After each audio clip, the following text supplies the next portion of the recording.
Olá, pessoal.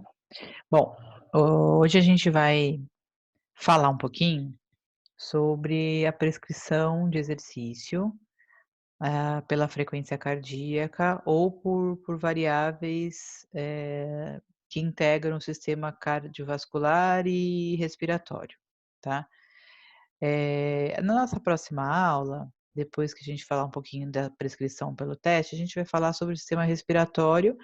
Daí a gente aprofunda um pouquinho mais os conhecimentos a esse respeito, mas hoje eu já vou falar um pouquinho sobre o teste ergospirométrico, aí vocês vão ter alguma ideia sobre como é que se faz a prescrição usando essas variáveis, ok?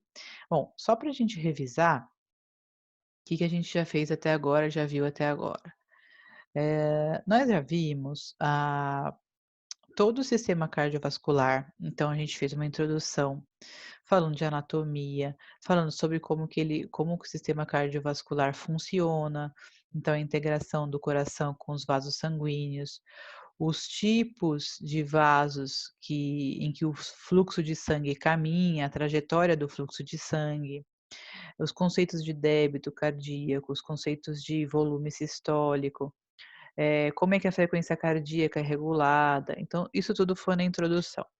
Depois a gente viu como é que essas variáveis todas elas se comportam frente ao estímulo de exercício físico, que eu chamei lá de efeitos agudos do exercício físico, da atividade física. Então, como que a frequência, volume, pressão, débito, etcétera, se comportam frente a um estímulo de exercício físico, uma única sessão, que é o estímulo agudo, né, uma resposta aguda, e depois a gente falou um pouquinho sobre as respostas crônicas. Então, o que que acontece com o volume sistólico, com a frequência cardíaca, o indivíduo treinado comparado com o sedentário, o que que acontece com a pressão arterial, até falamos um pouquinho do hipertenso, falamos também um pouquinho de hipertrofia cardíaca, né, hipertrofia concêntrica, hipertrofia excêntrica, qual que é a diferença da patológica para a fisiológica, que é aquele efeito de treinamento, etc. E aí eu acho importante entender por que que a gente estuda essas variáveis, né, por que que a gente estuda sistema cardiovascular, a fisiologia do exercício relacionada a esse sistema. Então a gente usa a frequência cardíaca e as variáveis, as respostas que acontecem com o sistema cardiovascular, elas nos mostram e nos dão parâmetros de intensidade do esforço. Principalmente quando a gente está falando de exercício físico aeróbio. Então a gente consegue usar a frequência cardíaca como uma ferramenta para prescrever o exercício físico. E por que que a gente consegue usar essa ferramenta a frequência cardíaca? Porque ela aumenta em paralelo com o débito, com a demanda de oxigênio. Então, quanto mais oxigênio e nutrientes eu preciso para o exercício físico, maior vai ser a necessidade de o coração bombear sangue. E como é que o coração faz para bombear sangue de maneira adequada? Ele tem que aumentar a força e ele tem que aumentar, o número de vezes que ele bate, então a frequência cardíaca e o volume sistólico. Então, já que é tão importante estudar essas variáveis, o que que a gente vai falar um pouquinho agora? Como é que a gente faz para prescrever exercício físico, sendo que vocês já viram algumas dessas ferramentas, né, mas a gente vai revisar elas, usando um teste ergométrico e usando também um teste ergoespirométrico, ok? Então eu vou compartilhar a tela aqui com vocês, só um minutinho. Bom, então, qual que é a indicação para um teste ergométrico? Para que que a gente, usa um teste ergométrico? Um teste ergométrico é um teste muito comum, né, que um cardiologista peça para o seu paciente fazer, onde o indivíduo ele é submetido a um esforço, submetido a um estresse cardiovascular e, ao mesmo tempo, ele é monitorado através de um exame de eletrocardiograma, só que durante o esforço. Então é possível, assim, identificar as respostas da frequência cardíaca, da pressão arterial, frente a um esforço físico, né, controlado através desse exame em laboratório. Então, se usa para avaliar a resposta clínica da frequência cardíaca, para se avaliar as variações eletrocardiográficas do indivíduo, ver se ele tem algum problema cardiovascular quando é submetido a um estresse. E também a gente usa para prescrever o exercício, uma vez que através de um teste ergométrico a gente consegue avaliar, levar o indivíduo até um indivíduo até um esforço máximo e aí medir a frequência cardíaca máxima durante um teste, tá. Então ele é necessário para o indivíduo cardiopata, porque assim a gente consegue de fato averiguar se a resposta ao esforço ela é normal, se ele não potencializa algum evento, alguma anomalia do sistema cardiovascular em relação à doença. É necessário também para quem toma remédios que influenciam a frequência. Então, quando a gente vai fazer a prescrição de exercício, o indivíduo toma alguma medicação que influencia a frequência cardíaca, a gente tem dificuldade, a gente não consegue fazer a prescrição, né? Porque a frequência cardíaca vai estar. Se a gente usar só uma fórmula, por exemplo, a gente vai, em geral, superestimar a intensidade de esforço para esses indivíduos, né? E ele é recomendado para portadores de fatores de risco. Então, a gente analisa lá os fatores de risco. Eh, Risco cardiovascular, né, como, herança genética, então se o indivíduo tem na família histórico familiar de doenças cardiovasculares, eh, dislipidemia, glicemia alta, hipertensão, entre outras coisas, né. Quem está no sétimo semestre agora vai ver um pouquinho mais sobre isso em uma disciplina chamada de AMAP, Atividade Motora Aplicada a Populações Especiais, e quem está no oitavo já viu, já falamos um pouquinho sobre fatores de risco, tá.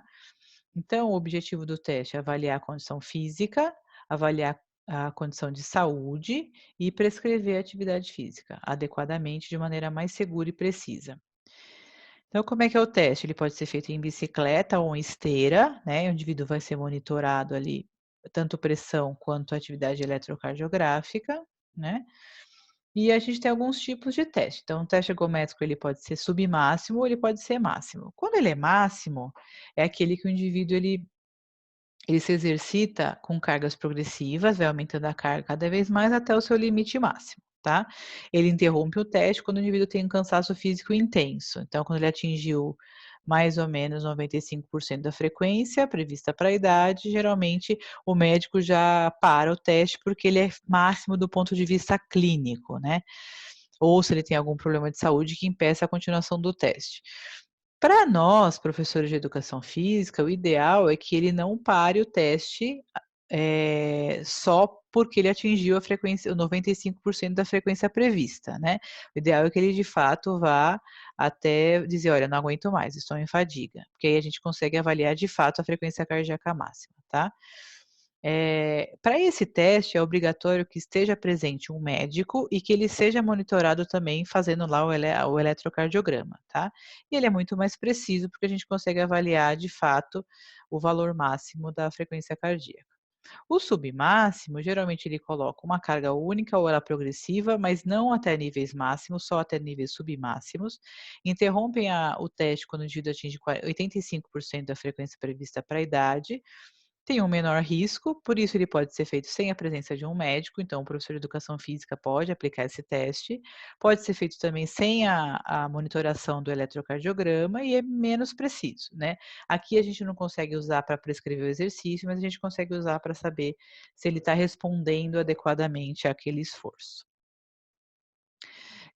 Então, o indivíduo, vamos imaginar que ele entrou em exaustão física, mas a gente tem alguns critérios para interromper o teste, mesmo que ele não chegue à exaustão. Então, a exaustão física é um dos critérios para interromper o teste. Quais outros, né?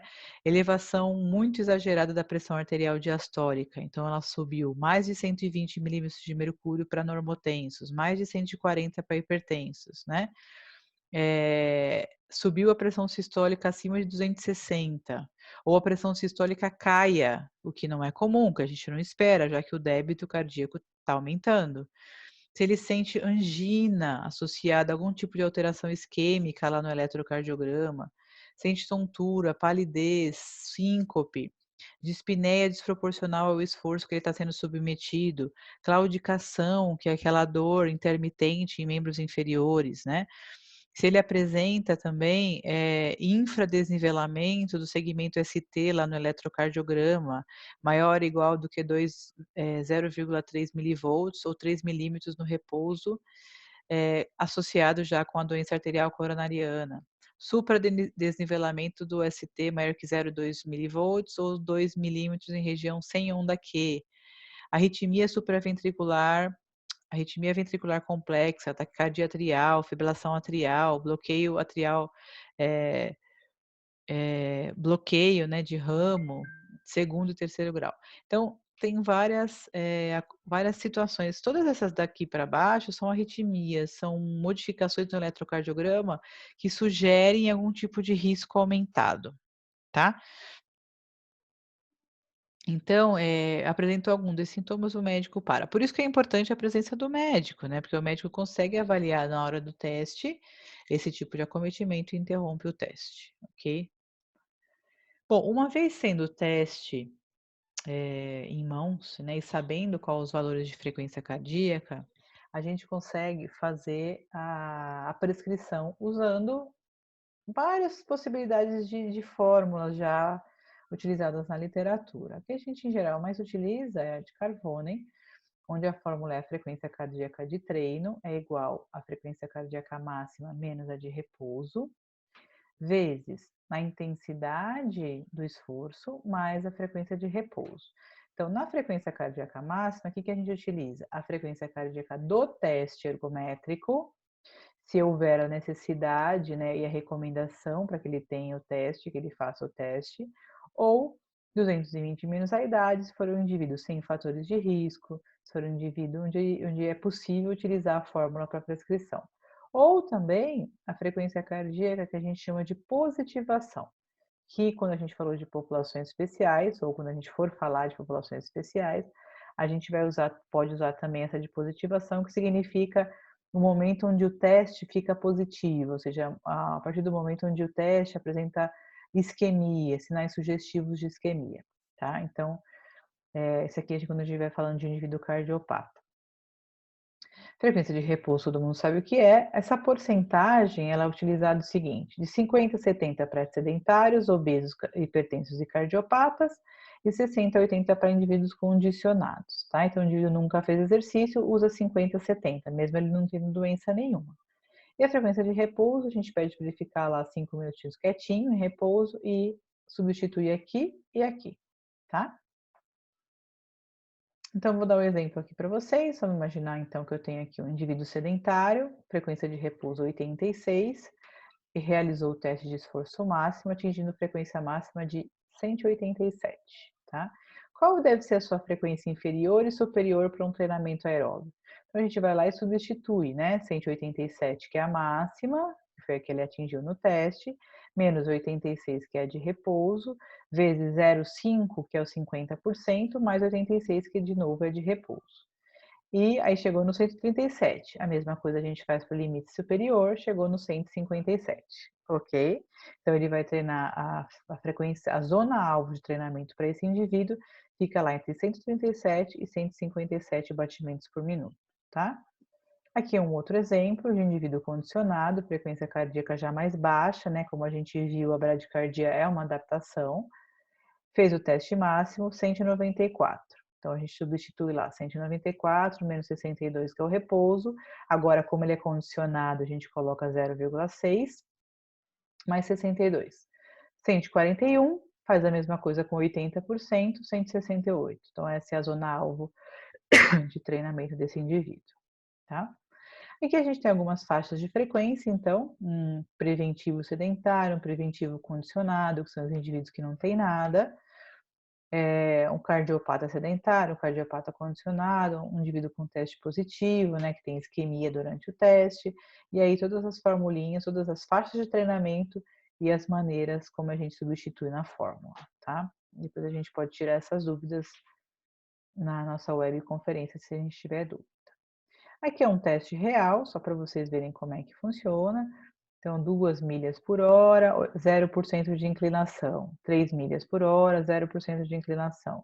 4, 4, aí vai aumentando a inclinação, então cargas progressivas ou de aumento da velocidade ou de aumento da inclinação da esteira, o tempo onde foi feito essas modificações, então de minuto em minuto, e os valores de frequência cardíaca, né? Então ele atingiu lá 14 minutos, ele parou o teste com a frequência cardíaca de 220, tá? Pressão sistólica de 170 e diastólica de 70, ok? Bom, num teste ergoespirométrico, né, que é o segundo ponto que a gente vai falar agora, eu não vou entrar em detalhes porque a gente vai ver depois isso em sistema respiratório com mais detalhes, tá? Mas só para a gente ver alguma coisa sobre isso. O teste ergoespirométrico, além dele ter a monitorização, né, da atividade elétrica do coração, ele também tem a monitorização da troca de gases. Então, ele coloca lá uma máscara, como está aqui na foto, né? Ele coloca uma máscara. Essa aqui é uma foto bem antiga, a gente tem equipamentos mais modernos hoje. Mas ele coloca uma máscara e avalia quanto de oxigênio ele está consumindo, quanto de gás carbônico ele está produzindo durante o esforço. E fazendo essas medições das trocas de gases e outras variáveis que a gente tem também, ele consegue, nesse teste, que também é progressivo, com cargas que aumentam de acordo com o tempo, né? A gente consegue averiguar fases diferentes. Então, nessa primeira fase, na fase 1, é a fase aeróbia do exercício, tá? Então, quando a intensidade ainda não é muito alta, então ele utiliza predominantemente a via aeróbia como via metabólica. Quando ele chega, depois de alguns determinados marcadores, ele vai transitar para uma segunda fase que a gente chama de anaeróbia compensada. Então ele começa a utilizar a via anaeróbia, mas ele consegue compensar esse uso, ou seja, não há um acúmulo, uma produção excessiva ainda de gás carbônico, e ele ainda consegue utilizar a via aeróbia. Então ele produz lactato, por exemplo, mas esse lactato ele é removido, né? E assim sucessivamente. E uma terceira fase, que a gente chama de anaeróbia descompensada, aí sim ele não consegue mais compensar os produtos do metabolismo que são produzidos na via anaeróbia.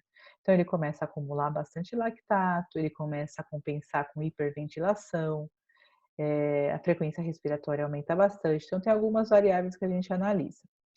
E aí, então, dessa transição da fase 1 para a fase 2, a gente chama de limiar ventilatório 1 ou limiar anaeróbio, e em algumas literaturas vocês vão ver também como limiar aeróbio. Nesse segundo ponto, é o segundo limiar, né? Então, o limiar ventilatório 2, ou ponto de compensação respiratória, algumas literaturas vocês vão ver como ponto de descompensação respiratória também, ou limiar anaeróbio, tá? Então, é sempre a transição, o limiar 1, limiar 2. E aí, o que que faz a gente saber onde é o ponto do limiar 1 e onde é o ponto do limiar 2, né? São algumas variáveis que depois a gente vai falar um pouquinho mais delas, tá? Então a gente tem lá, por exemplo, no primeiro a gente tem como variáveis para analisar o PaO2, que é a pressão de oxigênio a nível alveolar, a relação entre ventilação e consumo de oxigênio, a própria ventilação isoladamente e o QR, que é o coeficiente respiratório. No segundo limiar, a gente vai olhar lá para pressão de gás carbônico a nível alveolar, a relação de ventilação com o consumo de gás carbônico e a ventilação. Então, elas vão mudar radicalmente, né, de uma maneira perceptível durante o teste, e a gente consegue detectar essas variações. Então, eu vou passar aqui um pouquinho mais rápido, porque depois a gente vai falar um pouquinho mais disso. E aí, como é que a gente avalia isso? Então, lembra, essas três variáveis é o que a gente avalia para determinar o primeiro limiar, e essas três para o segundo limiar. Então, o PaO2, que é a pressão alveolar de oxigênio, ela geralmente está caindo. Quando o indivíduo chega no primeiro limiar, ela começa a subir. A relação da ventilação com o consumo de oxigênio também, ela está caindo, de repente ela começa a subir. E o coeficiente respiratório, ele fica maior que 1 quando o indivíduo alcança o primeiro limiar. Isso significa que ele começa a utilizar mais carboidrato como fonte de energia, tá? E no segundo limiar, ele está subindo a pressão lá de gás carbônico a nível alveolar e de repente ela começa a cair. A ventilação em relação ao consumo, ela está caindo, de repente ela começa a subir, né. E a ventilação, ela sobe de uma maneira muito marcante, muito exponencial a partir desse momento, tá. Então aqui é só resumindo o que eu acabei de falar, depois vocês veem lá com calma. E aí a gente vê um monte de números, né. Então através desses números é que a gente começa a detectar essas variações que eu falei para vocês. A gente vai olhar, olha aqui, por exemplo, o PET-O2 100, 97, 94, 92, então ele caiu, de repente ele começa a subir, tá. Então a gente vai olhar exatamente essas modificações na curva que eu falei para vocês e vai tentar detectar, os limiares ventilatórios 1 e 2, tá. E aí na hora que a gente for fazer a prescrição, a gente geralmente faz, quando tem um teste ergospirométrico, né, lembrando que nem todo mundo tem, né. A gente vai fazer a prescrição para um cardiopata muito mais próximo aqui da transição da fase 1 para a fase 2. Do sedentário um pouquinho mais para frente, do condicionado um pouquinho mais e do atleta um pouquinho mais, ou seja, quanto mais condicionado, né, mais adaptado o indivíduo, mais próximo do limiar ventilatório 2. Quanto menos condicionado ou com algum problema de saúde, mais próximo do limiar ventilatório 1, ok? Bom, a gente vai falar, como a gente vai falar ainda de sistema respiratório, depois vai ficar mais claro para vocês essas variáveis, mas só para a gente entender que essa é uma das ferramentas para a prescrição do exercício físico também, que tem como base as modificações metabólicas, as modificações no sistema cardiovascular e as modificações no sistema respiratório. Ok? Então, assistam bem essa aula, anotem as dúvidas e a gente tira depois lá na nossa web ao vivo, ok? Até mais!